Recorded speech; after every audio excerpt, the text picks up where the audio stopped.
When I started working at Southwood, we were a big church with a big heart for the community. We were really involved in a vibrant ministry here in town, and there was this real and growing sense that God loved and cared for the poor and had actually called us to use our material resources to bless them.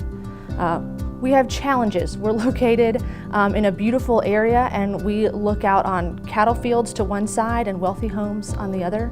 So it was really easy for us to function like benevolent donors from across town who kind of had it all together, and we came and brought what we had and we shared it, but we didn't have a lot of margin for relationships with our neighbors in the community. So the challenge for us in moving from the primarily relief mentality towards a more developmental mentality was less in realizing we needed to care about the poor at all, but it was more that we needed to shift our mentality from the wealthy donor across town funding projects to the neighbor becoming friends with neighbor.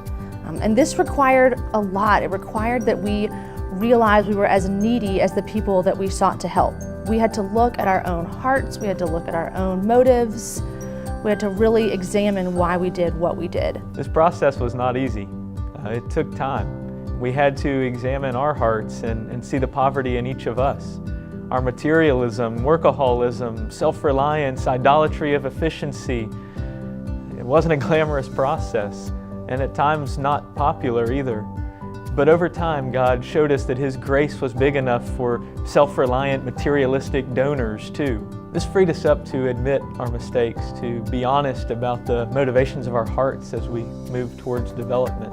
As we considered our role as a church and how we wanted to move into community development, we did not want to reinvent any wheels, and we wanted to come alongside our partners rather than redoing what they were doing. There are so many great existing ministries in Huntsville.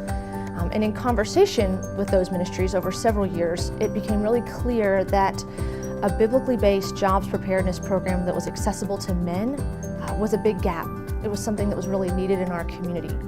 Southwood happens to have a lot of professionals in our church, and we happen to have a lot of folks who are really well connected in the business community. So helping people find and keep meaningful employment was not only something that they were really excited to do, but they were uniquely equipped to do.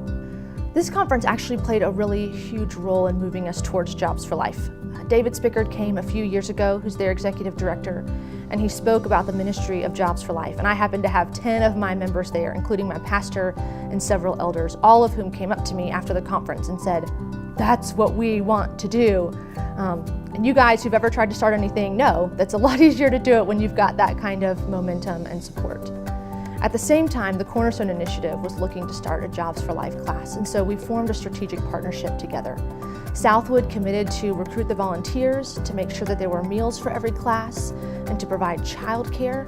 And the Cornerstone initiative really took ownership of the student recruitment and the relationships in the neighborhood and the community. Jobs for Life allowed Southwood to develop a strategic partnership not only with the Cornerstone initiative, but with the Huntsville Housing Authority and even business leaders around the city.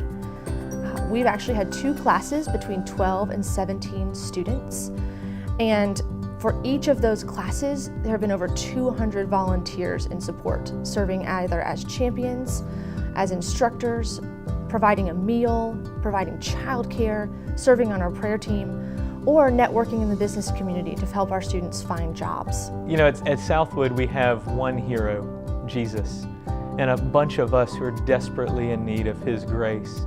As He has poured His grace into our lives, He has also called us to allow His grace to overflow from us to others all around us, in word and in deed.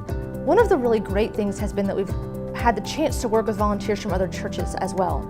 And all of us have gotten to see firsthand that offering people hope as well as meaningful connections in the community is a really powerful tool in helping them find and keep meaningful employment. One of the things Jobs for Life allowed us to do was to affirm that dignity in each person as we moved into those relationships while we were teaching soft skills and jobs readiness. And it was those relationships where God was healing our relationships with Him, our relationship with each other, and even our relationship with our work, that we began to see all of us together, messy, needy people, get more of the one true hero.